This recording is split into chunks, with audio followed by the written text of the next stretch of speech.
네, 용칼 세 번째 섹션입니다. 한신대학교 일반대학원 신학대학원의 신학전공자 2020학년도 1학기 학생을 모집합니다. 신입생, 편입생 모두 모집하고 있어요. 11월 18일까지 많이 지원해 주시기 바라겠습니다. 김용민의 모교입니다. 네, 좋은 학교예요. 여기서 그냥 뭐 기독교만 가르친다, 성경만 가르친다 이렇게 생각하면 곤란하고요. 정말 훌륭한 지성도 저는 여기서 선물로 받았습니다. 문익환이 가르친 학교, 도울이 배웠던 학교, 한신대학교, 일반대학원 신학전공, 신학대학원 신학전공 2020학년도 1학기 모집. 네, 여러분의 많은 관심과 응모 바라겠습니다. 자, 이번 섹션에서는 이재명 경기도지사의 위헌제청입니다. 위헌제청. 무엇에 대한 위헌제청? 무엇에 대한 위헌제청인가? 네. 이 위헌제청은 신의 한 수다. 신의 한 수다. 이런 평가가 나오고 있어요. 물론 세계일보가 신의 한 수다라고 얘기했는데 인터넷 기사로는 이렇게 굉장히 머리를 잘 짰다. 이렇게 얘기하면서 지면에서는 뭐 꼼수를 쓴다 이런 식으로 또 기류가 양갈린 것 같아요. 세계일보가. 세계일보에 뭐 기류가 2개건 3개건 우리가 뭐 그 세계일보에 대해서까지 그 관심을 가질 필요가 있겠어요. 예. 자, 이 이야기를 여러분들께 꼭 드리는 이유는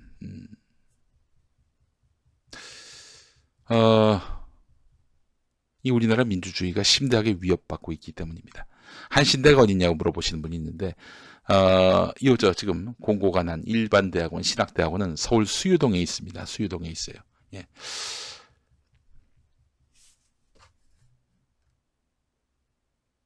우리 킹썬님, 이재명 TV토론 벌금은 너무 심합니다. 그런 식이면 TV토론 아무도 못하죠. 정확하게 짚으셨어요. 바로 그 부분입니다. 예. 자, 한번 볼까요? 무엇이 문제인지 지금부터 한번 소상히 다뤄보도록 하겠습니다.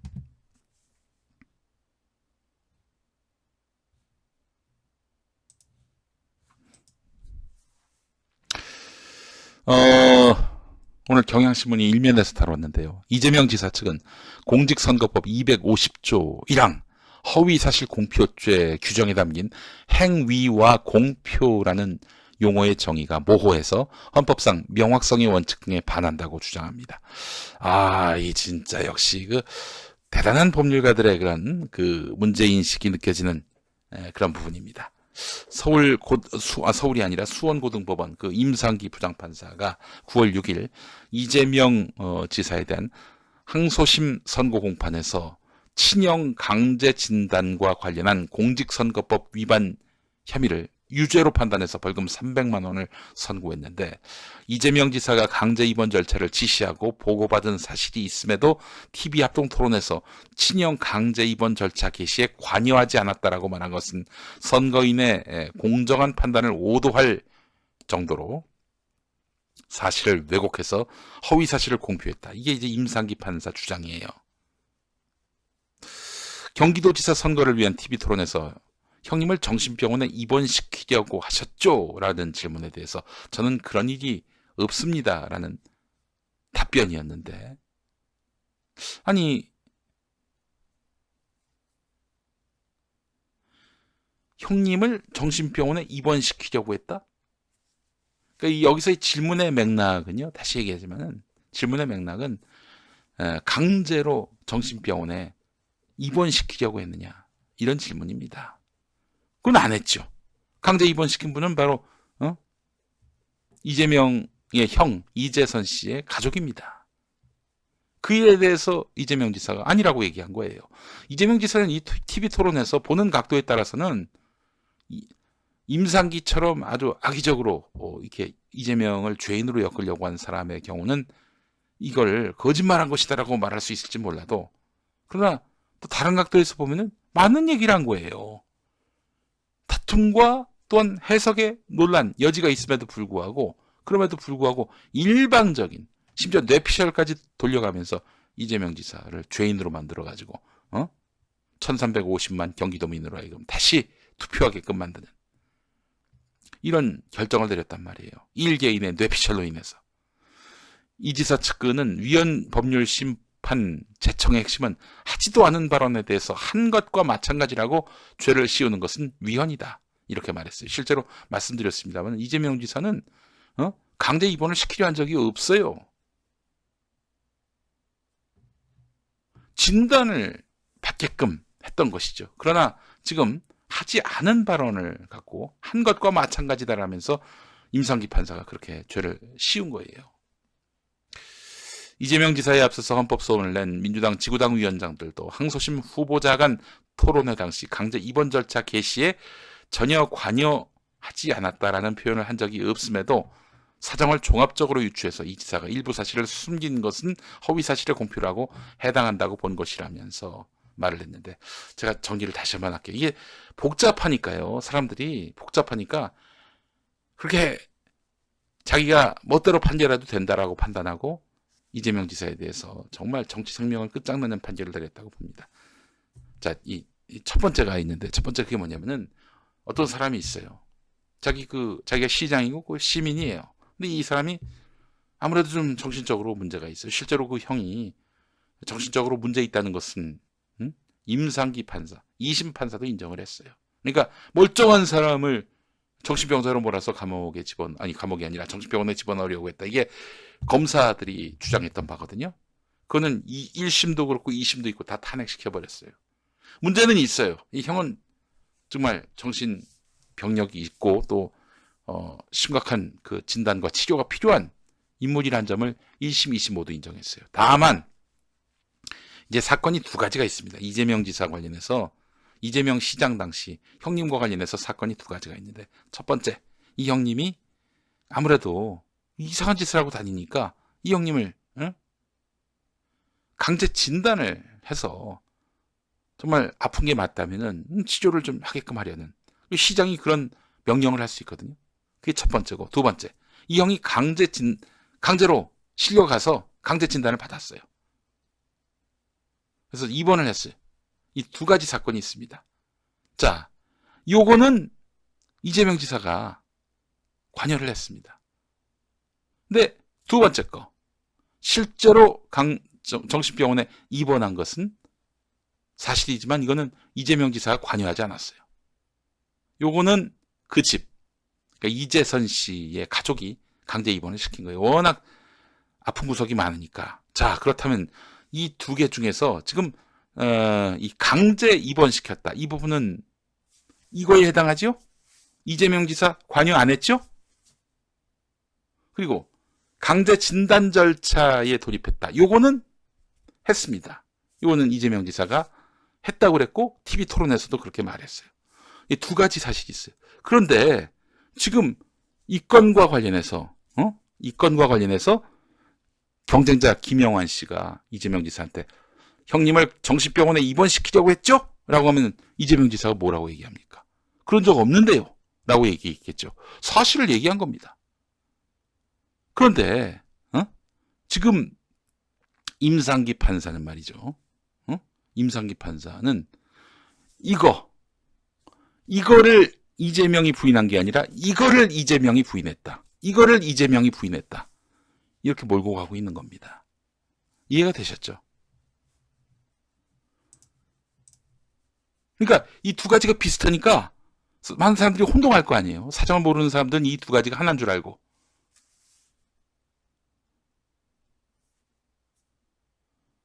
그런데 말이죠, 이 사람이 지금 이거 한 거 봐서는 지금 지금 이에 대해서 답을 했는데 일에 대해서 답을 한 것이다. 그래서 이재명이가 거짓말한 것이다. 뇌피셜이에요. 뇌피셜로 판결한 거야. 그래서 이 법 자체가 허위사실 공표가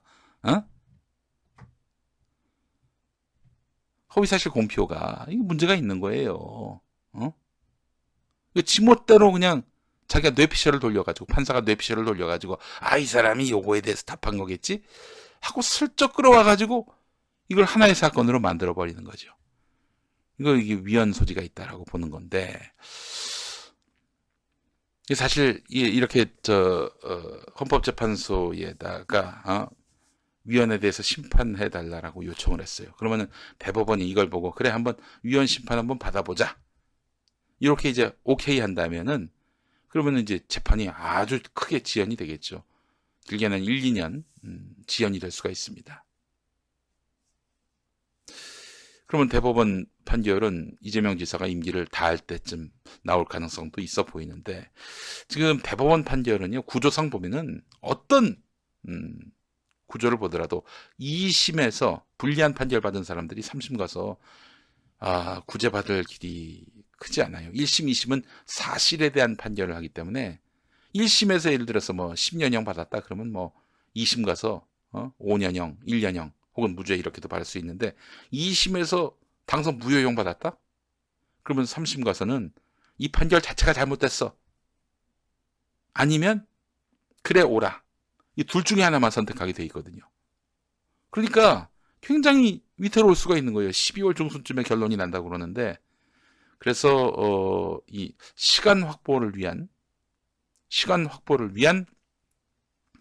이재명 지사 측의 이런 전략으로서 이해가 되는 부분이 있습니다. 그러니까 이재명을 둘러싸고 그 어떤 구조도 이재명에게 우호적이지가 않습니다. 스스로 이렇게 구제할 수 있는 길을 택할 수밖에 없는 거예요. 이 허위사실 유포도 이 허위사실 유포, 특히 TV 토론에서 허위사실 유포는 자기가 상대방을 공격하기 위해서 허위사실을 유포했을 때 그때나 비로소 그게 300만 원형쯤 됩니다. 예전에 그것도 한 10년 넘었어요. 예전에 그 전라북도에서 2008년 총선일 겁니다. 그때 전라북도 전주에서 이무영이라는 무소속 후보, 경찰청장 출신의 이무영이라는 사람이 그 민주당 오랜 국회의원을 지내셨던 장영달 후보한테 당신 저기 뭐야 남침이 아니라고 북침이라고 한국전쟁이 북침이라고 얘기해가지고 감옥 간 거 아니냐, 당신이 무슨 민주화운동 때문에 감옥 갔냐 이런 얘기했다가 벌금 300만 원 먹고 그렇게 해서 의원직을 박탈당했습니다. 이쯤 돼야 합니다. 근데 지금 이재명 지사는 자기가 하지도 않은 일에 대해서 안 했다라고 얘기했는데, 사실을 얘기했는데 그게 허위사실이라고 얘기를 하고 그렇게 해서 벌금 300만 원을 받은 거 아닙니까? 이거는 완전히 똥파리가 판결을 한 게 아닌가라는 강력한 의심을 갖게 만드는, 뭐 물론 저기 뭐 임상기 판사가 똥파리란 얘기는 아닙니다만, 네. 엄밀히 말하면 물론 김영환 씨가 질문의 형식을 띠고 이제 물어본 거기 때문에 허위사실 유포라고 말할 수는 없겠지만은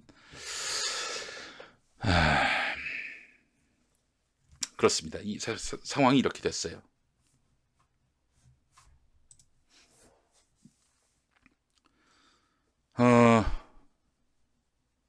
누차 얘기합니다만은 이재명 지사가 허위 사실을 얘기한 것도 아니고 사실을 얘기했는데 판사가 지멋대로 이 발언을 멋대로 곡해를 한 거예요. 거짓말이라고.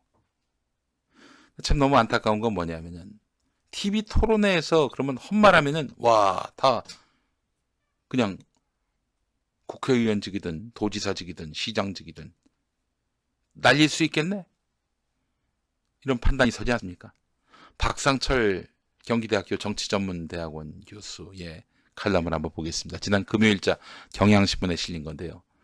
언제부터 인기 대통령, 인기가 아니군요. 언제부터인가 대통령, 국회의원, 지방선거 이후 검찰의 구형과 대법원 최종 심판까지의 터널을 빠져나와야 비로소 대통령, 국회의원, 또 지방선거 당선자들의 최종 당선이 확정되고 있다. 이재명은 절대 과반의 지지로 경기도지사직을 수행하고 있지만 당선 자체가 무효가 되는 정치적 사법적 천형을 기다리는 처지에 놓이게 됐다. 실제 득표율 54.5%의 이재명 지지 유권자도 기다릴 뿐이다.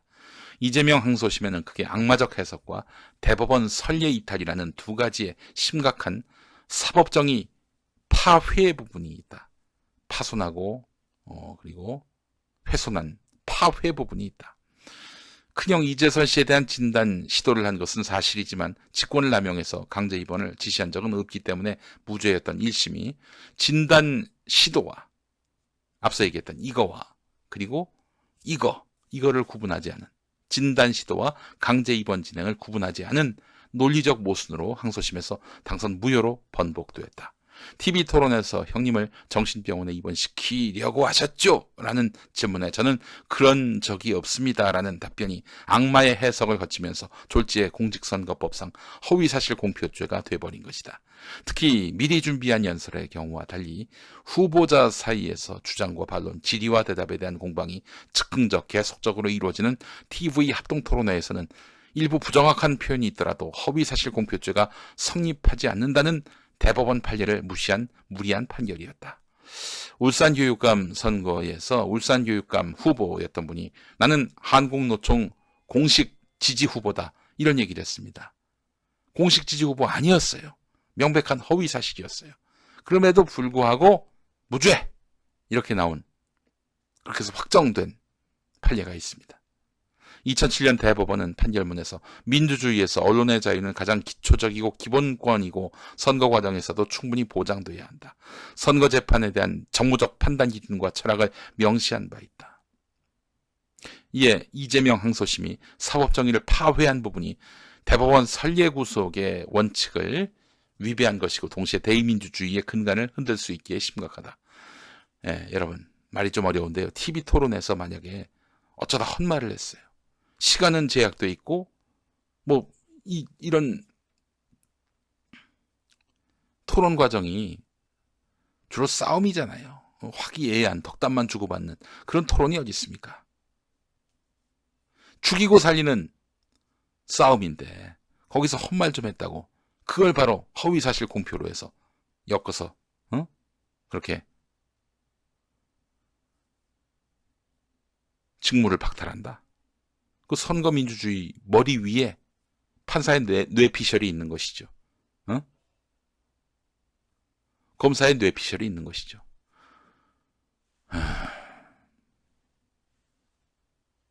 다음번에 TV토론 누가 하겠어요? 물론 안 하면은 막 200만 원인가 벌금을 내야 될 거예요. 벌금인지 과징금인지 잘 모르겠습니다만 무조건 해야 됩니다. 앞으로 그럼 되겠네. 아무개가 국회의원 되면 안 돼. 아무개가 도지사가 되면 안 돼. 시장이 되면 안 돼. 군수구청장이 되면 안 돼. 그러면은 그 사람 TV토론 잘 보고 저 뻥 쳤네. 거짓말했네. 요걸로 엮어가지고 여러분 만약에 이재명 지사가 유죄 판결을 받는다. 아이고 다음 총선에서 민주당이 이긴들 이젠 재보선이 수두룩하게 이어질 거예요. 그래서 사실은 이게 이재명만의 문제가 아니라는 겁니다. 세계일보 기사 한번 보겠습니다. 이재명 지사 측은 형사소송법 383조 지금 그 앞서서 허위사실 공표죄에 대해서도 위헌 소송을 제기했는데요. 형사소송법 383조의 과잉금지 최소 침해 원칙에 반하는 2심 판결이란 점 이런 점도 헌법재판소에서 확인받으려고 이번에 위헌소송을 냈습니다. 이게 뭐냐? 이 형사소송법 383조는 뭐냐면은 사형, 무기 또는 10년 이상의 징역이나 금고가 선고된 사건에 한해서 중대한 사실의 오인이 있거나 양형이 심히 부당하다고 인정될 경우 상고할 수 있음. 그러니까 사형, 무기, 10년 이상의 징역이나 금고가 선고된 사건만 상고할 수 있다는 거예요. 상고할 수 있다는 게 뭐예요? 대법원에다가 상고할 수 있다는 건데 근데 이렇게 되면은 벌금 300만 원형에 대해서는 상고를 할 수가 없어요. 상고를 할 수 있다면은 깎아줄 수가 있습니다. 깎아줄 수가 있어요. 형량을. 근데 지금 300만 원형, 벌금 300만 원형은 사실은 일개인의 정치 생명을 끝장내는 그런 판단 아닙니까? 100만 원만 넘으면은 직을 잃게 되는 건데 5년 동안 피선거권을 박탈당하고요. 썼던 선거 비용 이것도 토해내야 하고요. 한 40억 될 겁니다. 이건 한마디로 정치적 사망선고예요. 그래서 이 형은 사형, 무기 10년 이상의 징역이나 금고가 선고된 사건만큼 매우 치명적인 타격을 가하는 거예요. 근데 이렇게 되면은 지금 이재명 지사 건의 경우는 2심에서 벌금 300만 원형 나오는데 3심 가서는 벌금 100만 원 미만으로 바꿀 수가 없는 겁니다. 바꿀 수가 없어요. 지금 대법원에서 내릴 수 있는 판결은 야, 이 판결 잘못됐어. 다시 해. 파기환송 하는 거 말고는 없어요.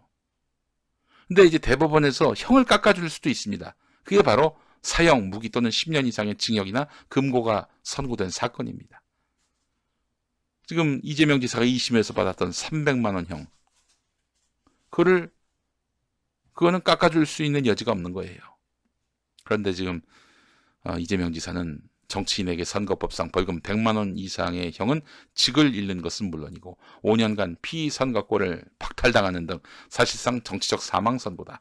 이처럼 중대한데 형이 부당하다며 대법원에 하소연하는 길조차 막는 이런 잘못된 것이다라고 얘기하고 있습니다. 자, 그래서 대법원이 이재명 지사 재청 신청을 받아들여서 헌재 위헌 판단을 넘긴다면 상고심은, 그러니까 3심은, 최종심은 헌법재판소 결정이 나올 때까지 중단이 되는데 일반적으로 헌재 결론이 1년에서 2년가량 걸리는 점으로 볼 때 이재명 지사의 상고심은 2021년쯤에나 열릴 전망이고 그 사이 이재명 지사는 정치적 입지를 더욱 다질 수 있고 헌법재판소 판단에 따라서 이재명 지사에 대한 법률적 판단 자체가 달라질 가능성도 있다. 그래서 세계일보는 인터넷판에서 신의 한 수다. 이래저래 묘수인 것만은 분명하다. 이렇게 평가를 했습니다. 참 힘드네요. 네, 정말 이재명 지사 정말 힘들게 정치합니다. 별의 별꼴을 다 보면서 정치하네요. 예, 그가 그렇게 나쁜 짓을 저질렀습니까? 나쁜 짓이라고 하는 것이 지금 준사법기관, 사법기관에 의해서 탈탈탈 털려서 지금 잘못이라고 하는 것은 딱 하나. TV 토론회에서 당황해가지고. 당황한 것도 아니지. 사실을 얘기했는데. 판사 잘못 만난 게 죄네. 판사 잘못 만난 죄. 예. 그 죄까지 지금 다 뒷감당하고 있어요. 예. 판사가 잘못 판단했을 때 뒤집을 수 있는 그런 기회가 3심 제도에서 부여된다고는 하지만 3심도 완전해 보이지 않습니다. 예, 한 사람의 정치 생명을 완전히 끝장내는 이런 2심 판결에 대해서 대법원 가서 구제받을 길이 없는 이런 현실 개탄스럽습니다. 헌법재판소에서 반드시 승소했으면 좋겠다는 생각이 드네요. 네, 자 오늘 용칼 마치겠습니다. 함께해 주신 여러분 고맙습니다.